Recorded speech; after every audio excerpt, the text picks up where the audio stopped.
Hello YouTube, Warfighter Mto coming with my next video. This one is on holster selection and I guess just my thoughts on different holsters and holsters specifically used for combat. So, and some of this can bleed into other areas, but primarily this is focused for combat. So I'm going to start on my right. The right two holsters right here, these are typical Kydex holsters that are really popular in this day and age. A lot of people use these for concealed carry. A lot of people like to think they can use these for just about everything when it comes to holstering a handgun, and I disagree. So the one on the right is a JM custom holster, and the one on the left is a Raven concealment holster. I own several holsters from both manufacturers. Both manufacturers are good. I actually give the extra point though to JM. I like JM. I think their construction's a little bit better. Their turnaround times are better, at least when I ordered the holsters.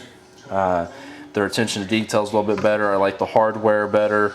And not this holster, but every other JM custom Kydex holster I own has a actual a self-adjusting retention screw, so you can tighten or loosen. There's usually a screw right here, that you can tighten or loosen to make the holster tighter or looser.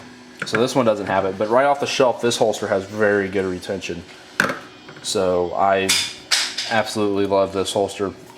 And the Raven concealment isn't a bad holster too. I don't, you know, the price, the turnaround time, you know, and some of the shaping things, you know, I don't really like that sharp corner right there. It's kind of a pain in the ass. This one's really nice and rounded.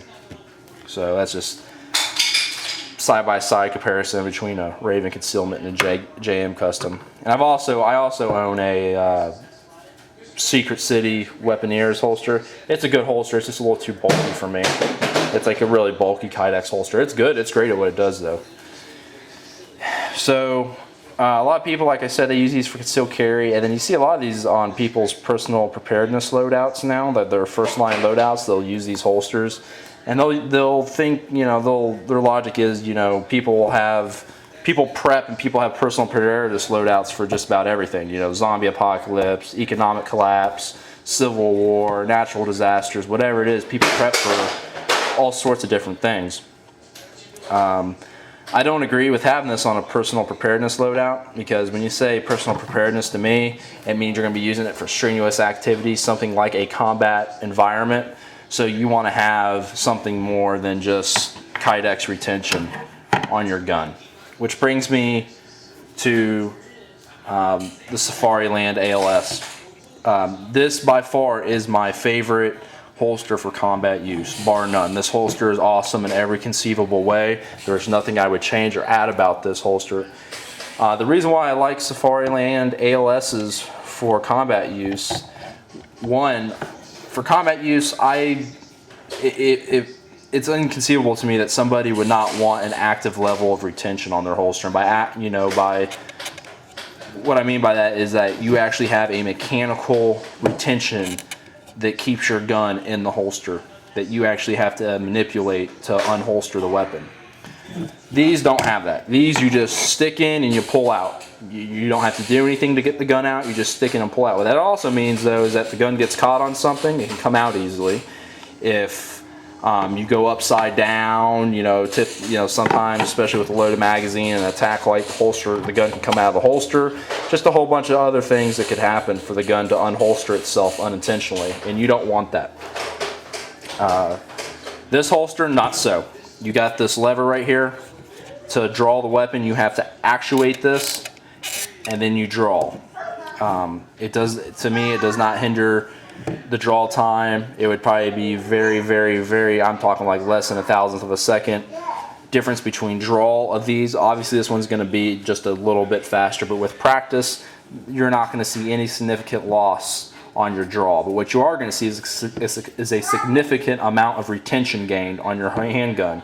So if you're crawling through the mud, going upside down, climbing up things, going through thick stuff, you know, this is going to retain your weapon. and it's going to retain it good. And I cannot highly recommend Safariland enough. They are just awesome holsters. The craftsmanship's awesome. They hold up to use and abuse. They have a plethora of accessories that you can, for mounting solutions. This one's on a fast clip that I can mount in, so I have like a drop leg platform or a belt mounted system, and I can just unclick it to each one of those systems with a corresponding back plate. Just awesome system. What I also don't have, because I went away from this, is a Safariland SLS. And this is an ALS, obviously. I said ALS stands for automatic locking system. That means you put the handgun in there and it automatically locks. You don't have to do anything to get the gun to lock. You put it in the holster and it locks. And then when you want to draw it, you actuate the retention and then you can draw the gun.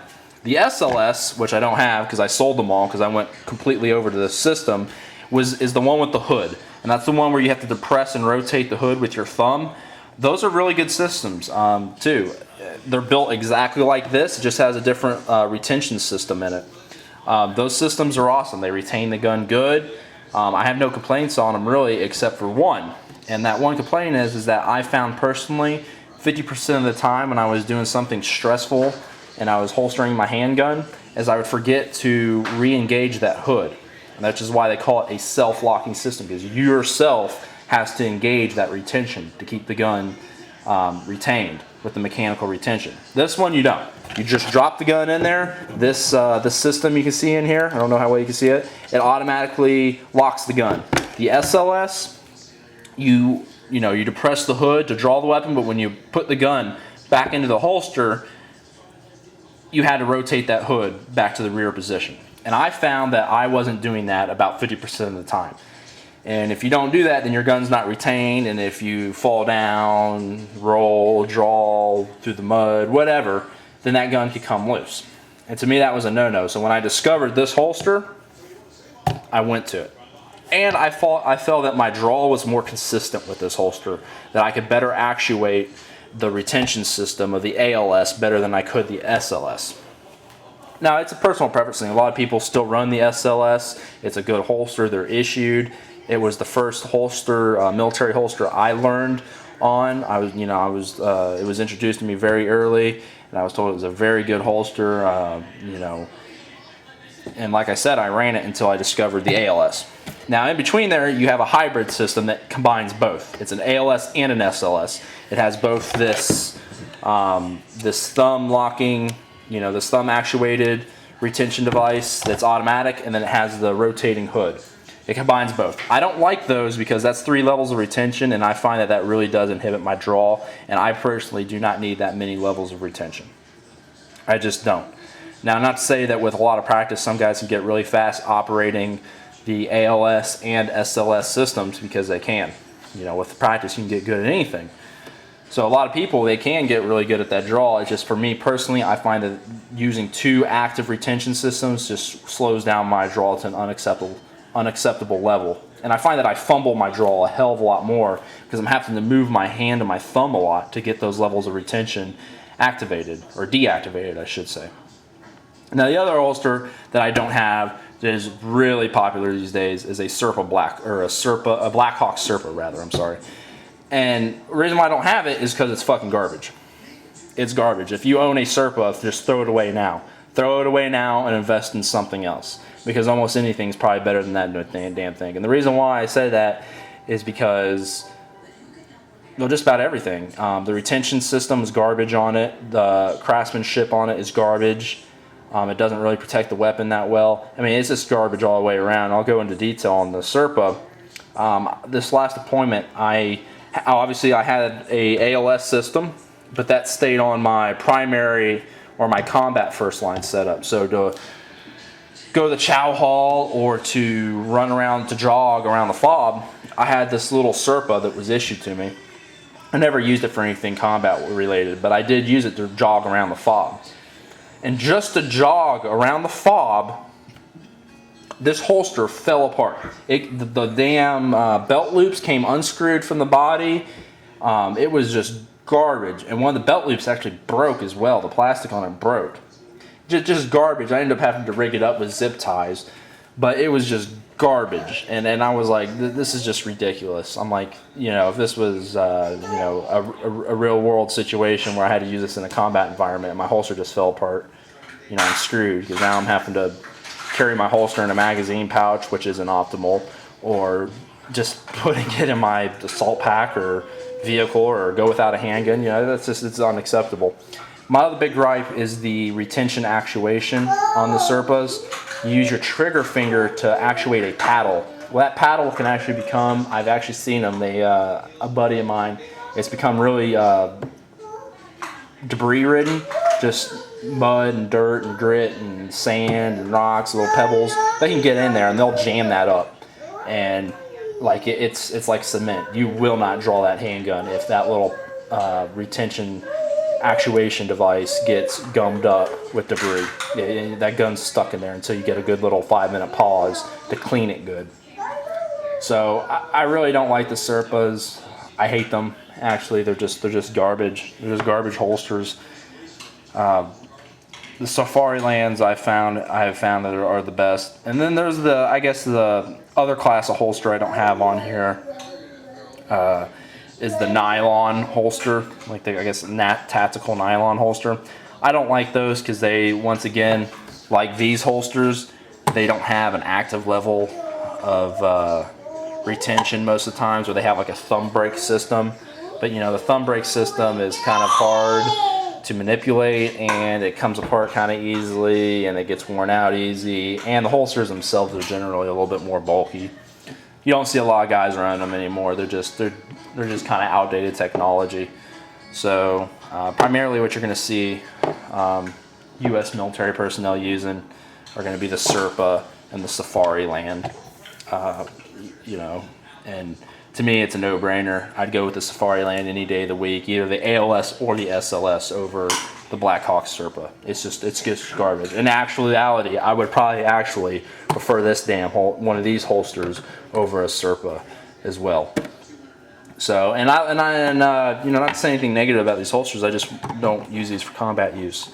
They're great. I can still carry. These are what I use to conceal carry every day. I conceal carry with these holsters every day. They're awesome, wonderful holsters. I just don't trust them enough to take them into combat. So you just take that with a grain of salt.